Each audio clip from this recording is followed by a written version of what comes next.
Ең арзан тауарыңыз қанша теңгеден басталады? Ең арзан тауарым 7 теңгеден басталады. Ты пчела, я пчеловод, а мы любим мед деп мен дәл қазір ызыңдаған аралардың жанына келіп қалдым. Бұл аралардың әрқайсының загранпаспорты бар дегенсіз ғой, иә? Иә, дұрыс айтасыз.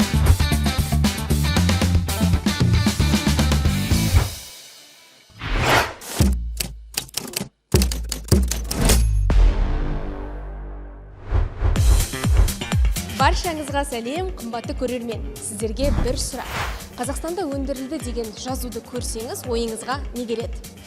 Шыны керек, біз әлі де шетелдік брендтерге иек артып келеміз ғой, ал біздің елімізде не өндіріледі және олардың сапасы қандай? Дәл осы сұрақтарға жауап бере отырып, Қазақстанда, оның ішінде еліміздің 3-ші мегаполисінде Шымкентте өндірілетін өнімдерді біз таныстырмақпыз.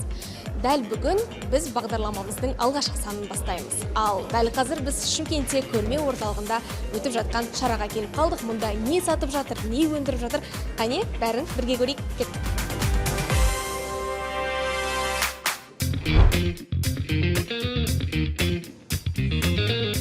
Көрмеге тамақ, фармацевтика, машина жасау, химия, жеңіл өнеркәсіп және құрылыс индустриясы саласындағы 100-ден астам тауар өндірушілер жиналды. Мақсат біреу – отандық өнімді дәріптеу, тауар сапасын арттыру және халық арасында кәсіпкерлік идеясын кеңінен тарату.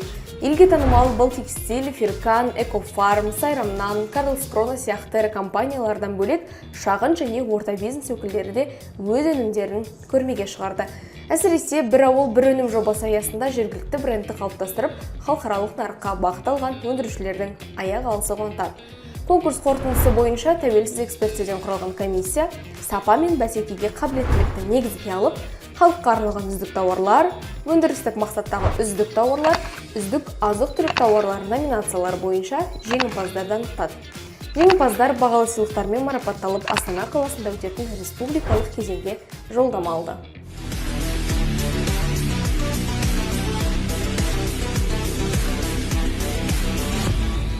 Шыны керек, дәл қазір көрме орталығында таңдау өте көп.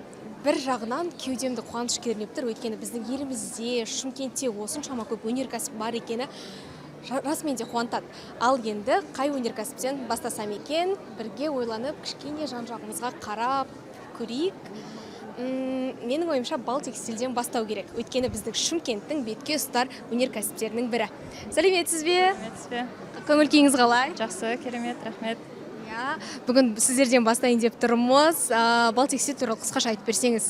Балтекстиль компаниясы Қазақстандағы номер 1 кілем шығаратын фабрика. Біз 2013 жылдан бері осы Қазақстанда кілем шығарамыз.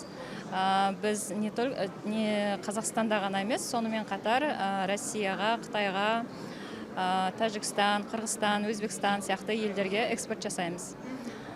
Енді менде мынандай бір сұрақ болып тұр. Шикізатты қайдан аласыздар? Шикізат бізде барлығы өзіміздікі Қазақстаннан өндіріледі. Мысалы, мына полипропиленді бізде осы Қазақстанда өндіріледі. Осы полипропиленнен біз мынандай жүптер жасап, осы кілемді. Мына жүптерді өзіміздің фабрикада жасалып, осы жүптерден осы кілемдерді өндіріп шығарамыз. Жылына қанша өнім дайындайсыз? Жылына примерно 5000 квадрат метрде өндіріп шығарамыз, кілемдер шығарылады. Жаңа айтып қалдыңыз ғой, экспортқа бірнеше елге шығарамыз. Демек, біздің отандық өндіріс шетелдік өнімдермен бәсекелестікке түсе алады, яғни аналог бола алады. Иә, сонымен қатар Қытайды біз ерекше атап өтсек болады. Биылғы жылы біз Қытайда болған, Шанхайда болған 2026 жылғы үлкен көрмеге қатыстық. Қытайлық нарықтармен бірге бәсекеге түсіп, сол жақта кілем көрмесіне қатысып, үлкен опыт алдық десек болады. Сіздердің кілемдеріңіздің бағасы халыққа қолжетімді ме? Иә, оны осы Қазақстанда да алып жүрген адамдар біледі. Түркияның, басқа Иранның кілемдеріне қарағанда біздің баға өте қолайлы, қолжетімді бағада. Қазіргі уақытта қанша адамды жұмыспен қамтып отырсыздар? Біздің фабрикада қазіргі уақытта 500-дей адам жұмыс жасайды. Кілемдер бізде 100-100 деп айтамыз, сапасы. Бұл жерде ирандық кілемдермен сапасы бірдей. ең қымбат, ең жақсы кілемдеріміздің бірі. Сонымен қатар осындай қазақша дизайнда да бізде осындай көптеген кілемдер бар. Әртүрлі бізде дизайнерлердің бәрі түрік елдерінен келіп жұмыс жасайды. Дизайнерлер өте мықты дизайнерлер. Демек, сіздер тек қана қазақстандық емес, шетелдік азаматтарды жұмыспен қамтып отырсыздар. Иә, түрік елінен келеді бізде дизайнерлер. Одан басқа қай ұлттың өкілдері бар? Дизайнерлер сол түрік елдерінен, жұмысшылардың бәрі осы қазақстандық жұмысшылар.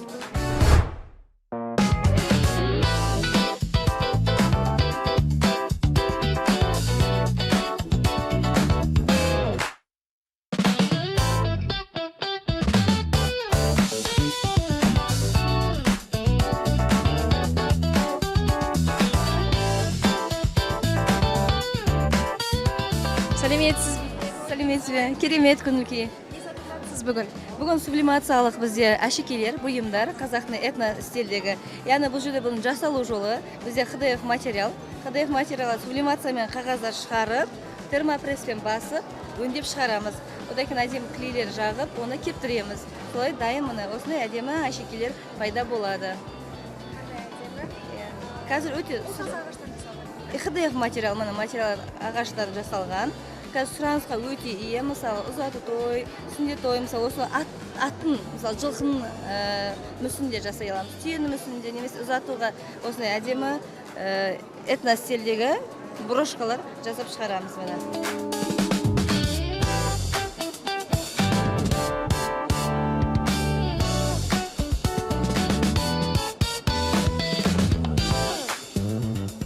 Қымбат көрермен, менің қолымда осындай әдемі қазақы нақыштағы білезік. Бұл бізде жүректің ішіне оюмен салынған. Біз бұндай білезіктерді тек қана арнайы Наурыз мерекесінде немесе арнайы шараларға емес, күнделікті өмірде біздің ұлттық нақышта біздің орнаменттерді дәріптеп тағып жүрсек керемет емес пе? Кілемді көрдік, әшекейлерді көрдік. Енді бір кішкене жүрек жалғап алу керек секілді. Жүріңіздер, мен сіздерді қазір керемет бір жерге алып барам. Сәлеметсіздер ме? Көңіл-күйлеріңіз қалай? Керемет, күшті. Бүгінгі көрмеге қандай өнімдеріңізді алып келдіңіздер? Жалпы Нұртау дистрибьютор компаниясы. Біз барлық өнімімізді алып келдік. 100-ге жуық наименование бар. Мына жақта кішкентай балдарға арналған сағыз чупстарымыз, бибо сағыздары, бибо чупстары, бибо конфеттері, карамель, витамин С деген өніміміз бар. Достар, мен бұл конфеттерді өте қатты жақсы көрем. Әсіресе салондарда, спаға барған кезде тұрады, дәмі керемет. Сіздер өндіреді екенсіздер ғой, енді біліп жүретін боламыз. Бәрін өзіміз өндіреміз. Өндіріс осы Шымкент қаласында орналасқан. Шымкент қаласында шығады. Мына жақта енді тұрмыстық химия бөлімі. Бұл жерде подгузніктен бастап қатты сабынға дейін бұларды өзіміз шығарамыз. Порошоктарымыз бар, новинка. Ылғал салфеткаларымыз бар. Одан бөлек көп өнім жалпы.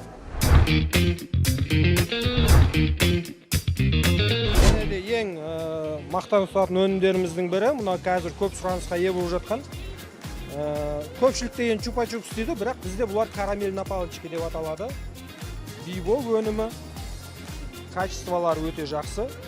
Бұл жерде айта кететін жағдай, бір өнімде лимон голубика және аскарбинкасы бар. Тағы да бір плюсы, бұның таяқшасының өзі органикалық заттан құрастырылған. Демек, бұл пластик емес, органикалық зат, жаңағы экологияға қатты зиян тимейді. Ал сіздер шикізатты қайдан аласыздар? Шикізатты барынша өзіміздегі өндірушілерді қолдауға тырысамыз. Қазіргі уақытта зауыттарыңызда қанша адамды жұмыспен қамтып отырсыздар? 500-ге жуық адам. Тамаша, тамаша. Сіздердің өнімдеріңіздің бағасы халыққа тиімді ме, қалай ойлайсыз? Халыққа тиімді, өте тиімді. Өйткені біз отандық өнім болғандықтан халықтың да сәл жағдайына барынша қарауға тырысамыз, көңіл бөлуге тырысамыз. Ең арзан тауарыңыз қанша теңгеден басталады? Ең арзан тауарым 7 теңгеден басталады. Ба? Иә. Ал ең қымбаты? Ең қымбаты подгузник.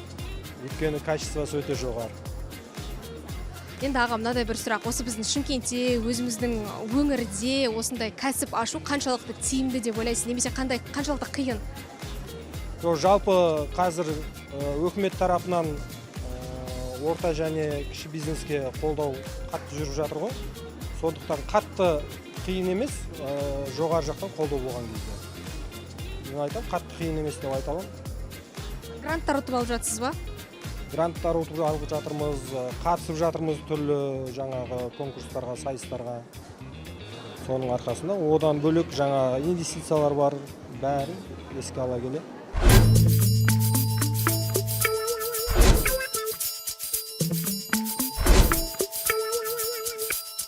Осы өнімдерді жасауда сіздер мысалы шетелдік тәжірибелерді қолданасыздар ма?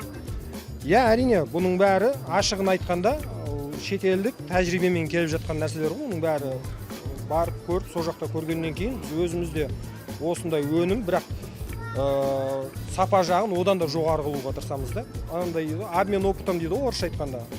Сол жолмен келе жатқан өнімдер де бұлардың бәрі. Тәжірибе алмасы? Тәжірибе алмасу арқылы келе жатқан өнімдер. Достар, неге мен дәл қазір осы конфеттерді сұрадым? Өйткені осыдан бір шамамен 1-2 апта бұрын маған құрбым Вьетнамнан базарлық алып келген кезде дәл осы конфеттерді алып келген. Енді мен бұны өзіміздің Шымкентте де өндіретін көріп қатты қуанып отырмын. Өйткені сол кезде мен ойлағам, қатты ұнаған осы конфетті бір сәтте бір 20-30-ын тауысып тастадым десем, артық айтқаным емес. Сол кезде енді мына конфеттер жеу үшін Вьетнамға бару керек па деп ойлағаным. Енді қуанып тұрмын біздің Шымкентте де өндіретін болғанына. Өзімізде өндіреміз. Бағасы да өте тиімді, қолжетімді. Сондықтан жүрген жерде, дүкендерде сұрап жүрсеңіз болады. Барлық дүкендерде бар.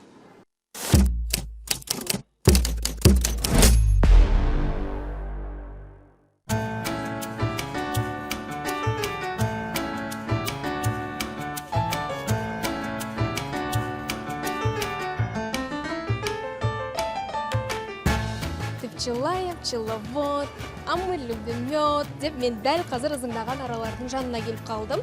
Дәл осы көрмені аралап жүріп бір ерекше нәрсе іздеген едім, тапқан сияқтымын. Қазір бұл араларды не үшін қолданамыз, бұлар неге келді, өзіміздің аралар ма, әлде импорттан келген аралар ма? Толықтай білетін боламыз. Сәлеметсіз бе? Сәлеметсіз бе? Өздеріңіз туралы таныстырып өтсеңіздер, бұл араларды неге бұл көрме орталығына алып келдіңіздер? Бізде World Agrotrade компаниясы Шымкент қаласы индустриалдық зона оңтүстікте орналасқанбыз.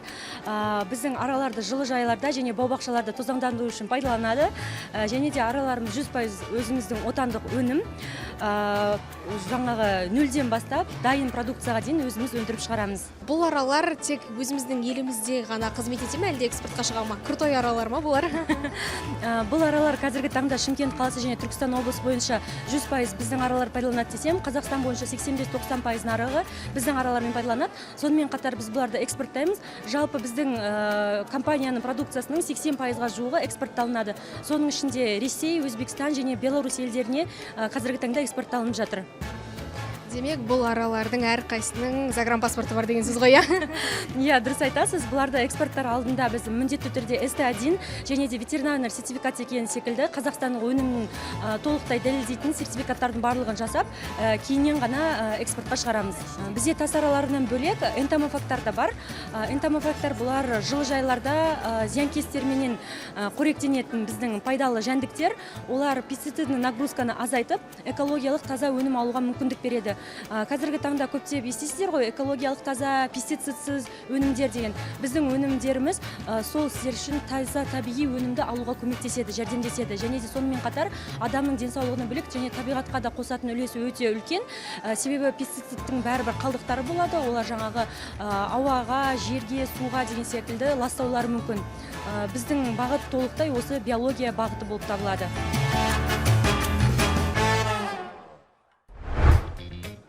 Отандық өңдеу өнеркәсібі соңғы 5 жылда тұрақты өсім көрсетіп, жаңа деңгейге көтерілді. Ұлттық талдау орталығының берген бағасына сүйенсек, саладағы негізгі секторлардың орташа жылдық өсімі ақш долларымен 11,2%-ды құраған.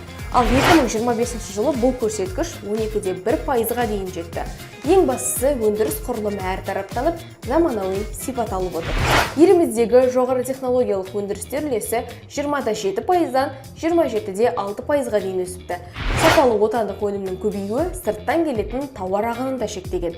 Мәселен, импорттың тауарлардың орташа жылдық өсімі 23,9%-дан 2,9%-ға дейін күрт баяулаған.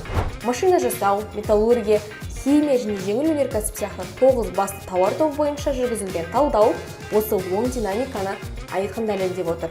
Бүгінде еліміздің оңтүстігі, атап айтқанда Шымкент пен Жамбыл өңірлері ішкі нарықты өсімдік майымен қамтып отыр. Ал солтүстік пен Ақмола облыстарының астығынан тартылған ұн мен макарон өнімдері тек өзімізде емес, орталық Азия елдерінде де ең өтімді тауардың біріне айналды.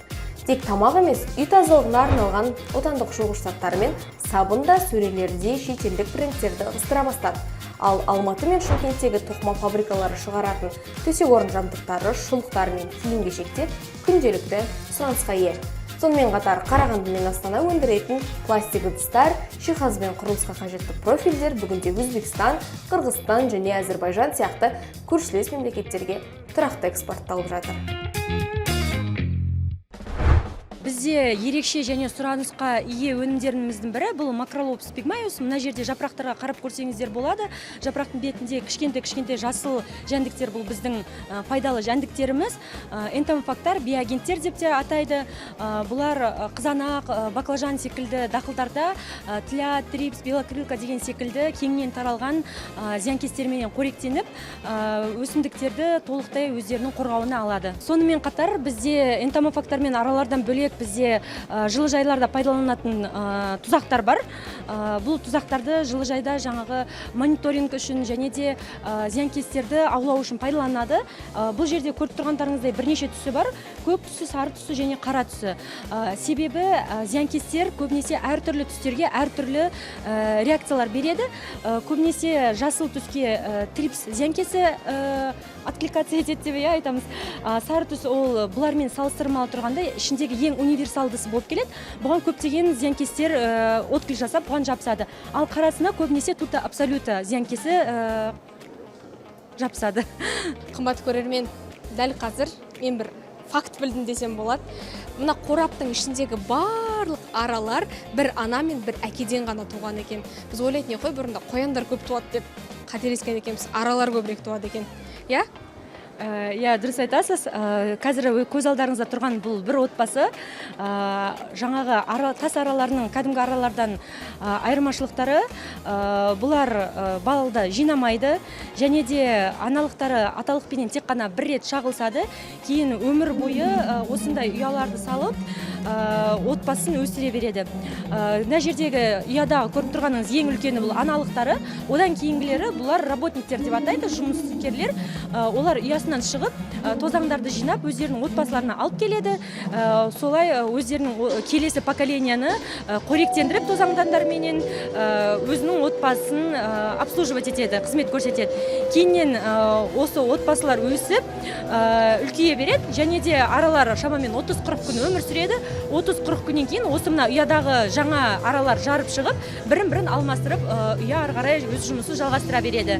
Мына жерде көріп тұрғандарыңыз қаралау болып тұрғаны бұл шамамен 7-10 күннің ішінде жарылып шығады. Ақшылдары бір шамамен 20 күннің үстінде жарылып шығып, жаңа аралар қосылады. Сонымен қатар мына жерде егер байқайтын болсаңыз, ақшыл келген аралар бар.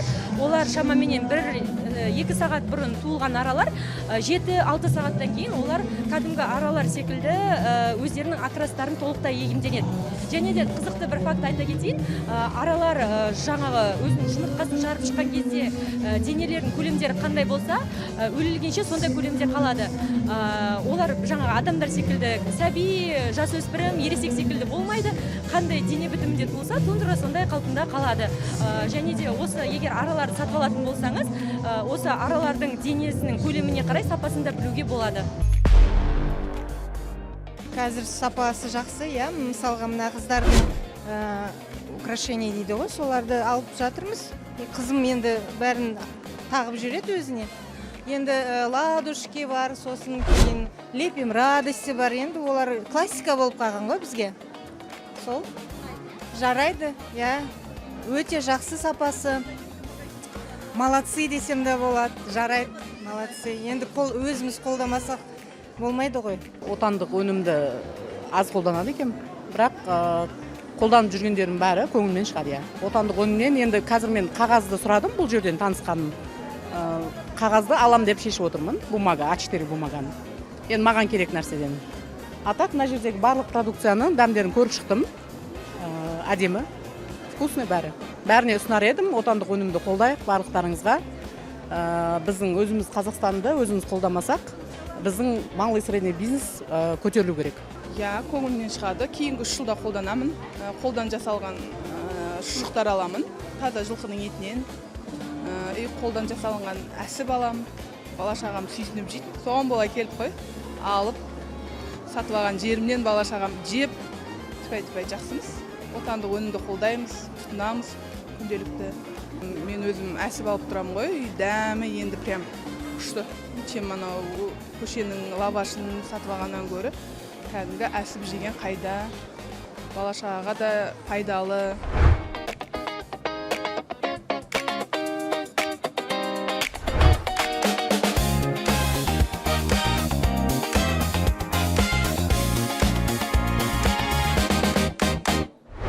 Көрмеде байқағанымызда елімізде, оның ішінде Шымкентте сапалы, бәсекеге қабілетті кәсіпкерлер өте көп. Тек оларды тани білу және қолдау маңызды. Отандық өнімді таңдау біздің елдің экономикасына қосқан үлесіміз.